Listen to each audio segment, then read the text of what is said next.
Thanks for calling. I was expecting your phone call. Thanks for speaking with us. Cool. The album sounds Absolutely. great. Yeah, really digging it. Thanks, man. Mark, it's not for everybody. People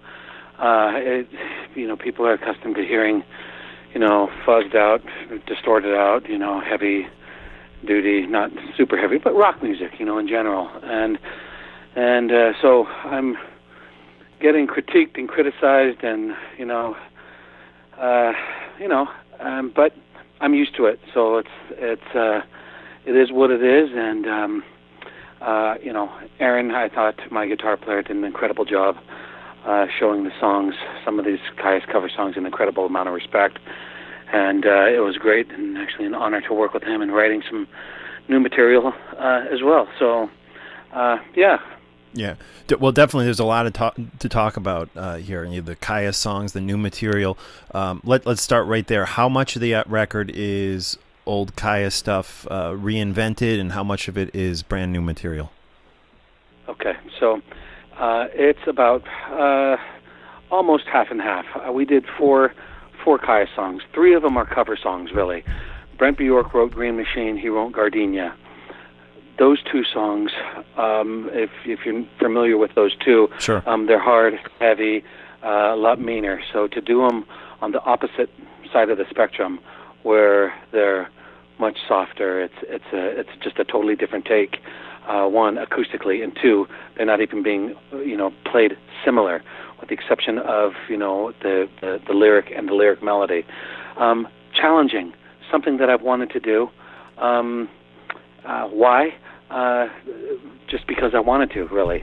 As far as Space Cadet is concerned, that Kyuss cover written by Josh and Scott, I never really liked the take I did, as a 20-something-year-old, the original version, and this was my way of me kind of a little bit of self-redemption, if you will, for that track.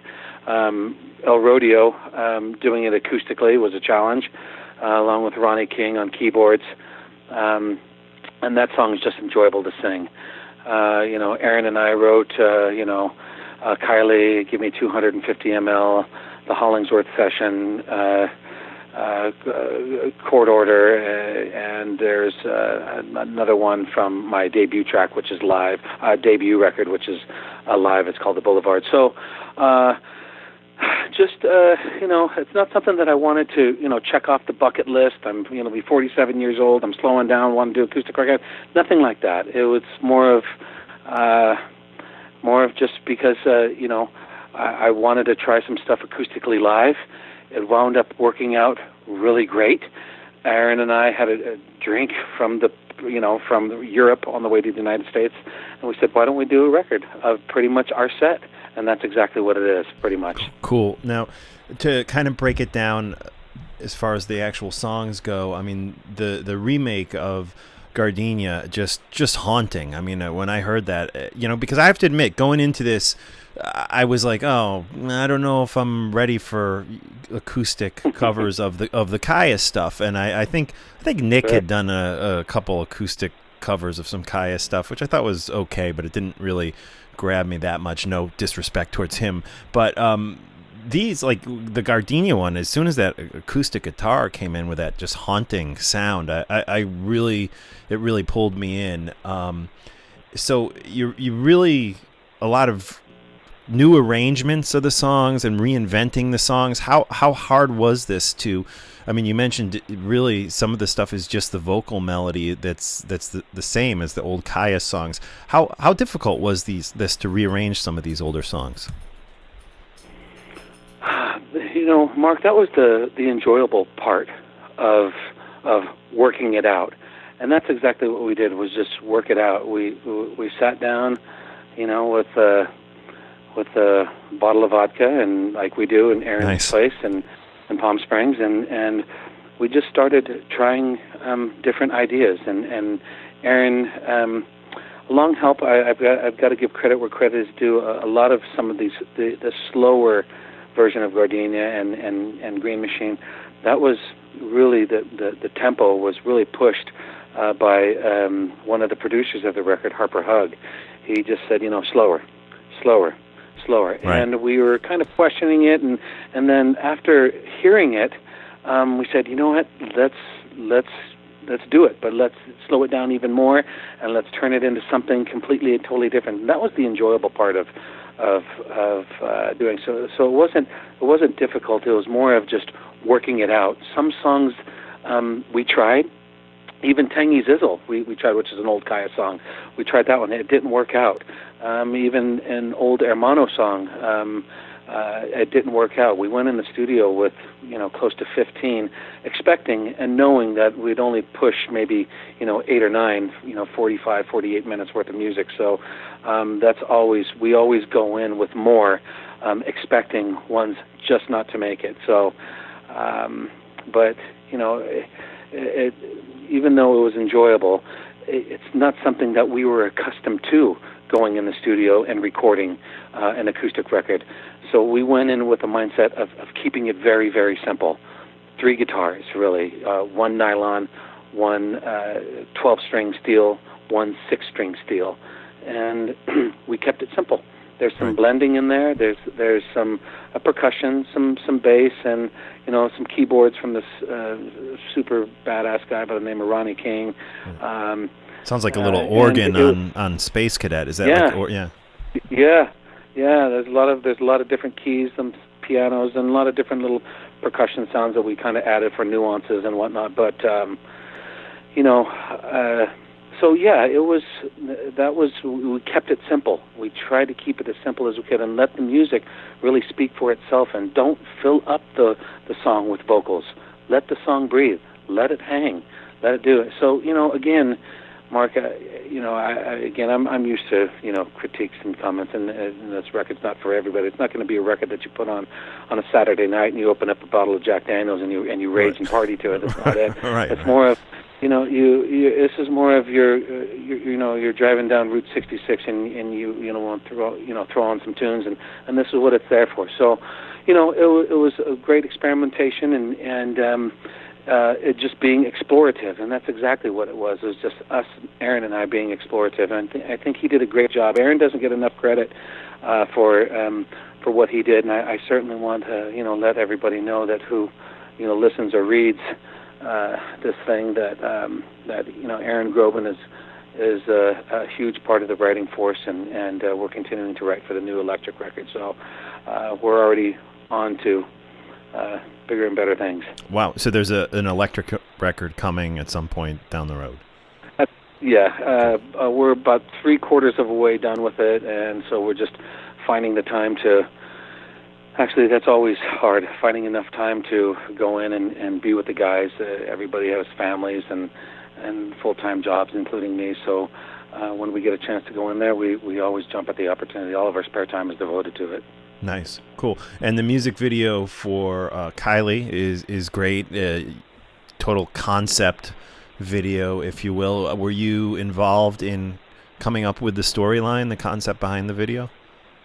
Actually, no, I was not. I wasn't even on set. I actually gave the palette to Douglas Quill, who directed some stuff for me in the past, and I love his eye.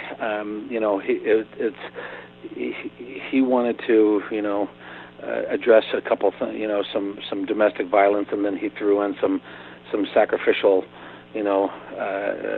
nuances in there with the girl escaping with her life, and I let him have it. I let him have free reign, and I said, Doug, I don't know if you want some performance pieces in there, just let us know. We're on call, we're ready for you, and anytime he needs to come up to LA. But he wound up coming out here, didn't even know about it, and again, I just gave him free reign. I dig it. Yeah, it's good stuff. And we don't have time to touch upon every single song, but what's the Hollingsworth session about? What is that song actually about?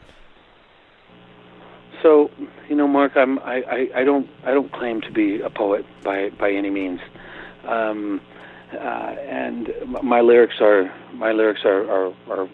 abstract. Right. So, I try not to every song, even Kylie, will mean something obviously totally different to me than what Douglas Quill thought. So the Hollingsworth session really was, it's my grandfather's name, his last name. His name was Marshall Hollingsworth, and there was some feelings of family and him passing that went along with that song and how it evoked some memories with me and Marshall. But I don't try to have, nor will I ever want anybody to say this is what the song's about. Basically, if a song makes you feel, and hopefully some of these do evoke some feelings of washing your day off, whether you had a horrible day or you want to escape, if only for 45 minutes, that's what this record's for. It's about leaving reality, if you will, and having it take you wherever it takes you. Right. So I try not to let the cat out of the bag too much, but it does. There are some personal feelings in regards to that piece. No one's asked me that question today. Today's been a press day, and nobody's asked me. So, looking at some of what your questions are, me having to really kind of search for an answer, it's bizarre for me, right, because I sometimes I don't know how to answer some of these questions because I've never been asked. What is this session about? Well, a session with my dear grandfather Marshall Hollingsworth. Sure. So cool. Well, again, to my listeners, we are talking with John Garcia about the new album, The Coyote Who Spoke in Tongues. And, of course, we mentioned earlier one of the songs that is reinvented, remade, is the song Gardenia, an old Kyuss classic. And I think this new remake that you do is just a great version and very different version and haunting, like I said. That song, I always thought it was a little odd, and I wanted to get your take on this. This is a kind of off the beating path question here. Your former bandmate in Kyuss, Josh, did a record with Iggy Pop not that long ago, and there was a song on the record, a different song than the old Kyuss song, called Gardenia, and wanted to get your thoughts on that. I don't know if you know that or if you had any insight to that. Is it just a coincidence or what? I don't know. I hear that record is great, and I've heard bits and pieces of that Gardenia song, but I don't think that there's any connection, honestly. But that's a question for Iggy or Josh. But I personally would think that, and I'm not 100% sure that there's no connection. That's just a coincidence. Right on. And, I saw you with Kyuss Lives twice, actually. I saw you in New York City, and then I saw you out in Montclair, New Jersey, and was really digging what you were doing with that band, kind of bringing us back to the Kyuss stuff. And I know after that you went on to Vestacino, which featured Brant and Nick. And do you hear from Brant or Nick much anymore? You're still in contact with them? Not too much. Right. I think they're busy with their projects, and I know those guys are the real deal, and music is their life, and that's all they do. Right. But I don't stay in contact too much with them anymore, and I just wish them all the best. And for me, I've got a full-time job. I help run an animal hospital here in Palm Springs, and oh, cool. And again, all my spare time is devoted to music. But again, I wish those guys nothing but the best. Right on. And through the years, you've had a lot of different bands that you've been in and been involved with, and I guess it was 3 or 4 years ago where you started releasing music under just your name, John Garcia. has that been a easier thing for you to do, to not kind of have a band and be a solo artist and name? I know you're working with other people, but is there a benefit to just using your name and not having a band name? Absolutely. Absolutely. One, I've always wanted to do it, and there's an incredible amount of freedom when it comes to the direction that, I want to go to. If I want to, listen to, Kylie Tiela through a 6-band EQ versus a 12-band EQ, it's done. And there's no question. Right. There's producers involved that will maybe rule against it, but ultimately it's my decision. So I really enjoy the fact that, and there's an incredible amount of freedom with it, and I can do what I want to do when I want to do it, how I want to do it, and it's liberating. So I like this path that I'm on, and this acoustic record was a surprise, but it's just an ode to having that freedom and being able to do what I want to do. And there's no rules, there's no directions in regards to my life and or what songs I can and cannot put on a record. It's my God-given right to record and sing any song that I want to sing. As long as I give where credit is due, and I do that. That my path is very different than any other musician. But I certainly. I'm still a fan, Mark. I'm still a fan of music. Right. I still listen to music loud in my car. I still genuinely enjoy playing and writing with Aaron. Aaron's a great songwriter, great guitar player, and again, he needs to get a lot of credit for some of these songs. He co-wrote these songs, these newer ones. The Hollingsworth session, he even did Chord Order. Chord Order is an instrumental track on my record, and he wrote it. Right. Well, why did I put somebody else's song on there? Well, there was supposed to be lyrics originally to that music, but it wound up ruining the song. So we pulled them, and again, he deserves a ton of credit. But sorry for that long-winded answer, but yes, an incredible amount of freedom, and I'm not planning on deviating from this path at all anytime in the near future. Now, do you think you and Aaron will get out on the road to do acoustic sets and promote the record? Is that in we will? Yeah, okay, cool. Yes, come March we're gonna. It's got to make sense in every single way, including financially. So Europe, there's a bigger market where we're able to go over there and tour, and not go broke doing it. When you have 2 kids, it's got to make sense in every single way. I get a lot of comments and criticism. Why don't I tour in the States? Well, I can't. I have to pay to play. Right. And I'm by any means am I rich. And so it doesn't make sense. So, but yet we still want to tour. I'm not making millions of dollars, and hundreds or tens of thousands of dollars with even a European tour. But at least it does make a little bit more sense to go over there and help support it. And plus, there's a market for it over here. Mm-hmm. Here, even in my hometown, I'd be lucky to get 10 people. Right. So it just makes more sense. So we're going to go over to Europe in March, and then we're going to go back over in April with the full band and test out some of these newer songs that we're writing for the new electric record, and we're going to take it from there. Cool. One last question for you, John.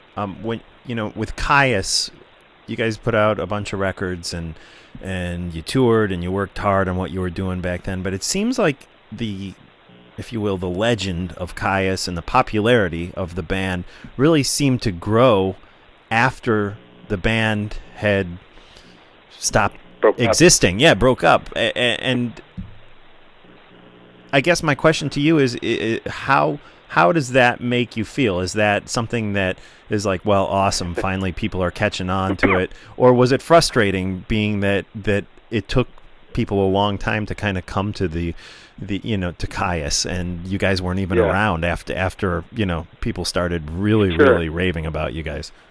Like, where were all these fucking people when we were together type of attitude. And I have thought about that. But, it's like, I think it's more of, I don't know, there's some different views, but if a Frank Kozik poster goes out of print, I think it becomes more valuable and people really want it, really want that piece.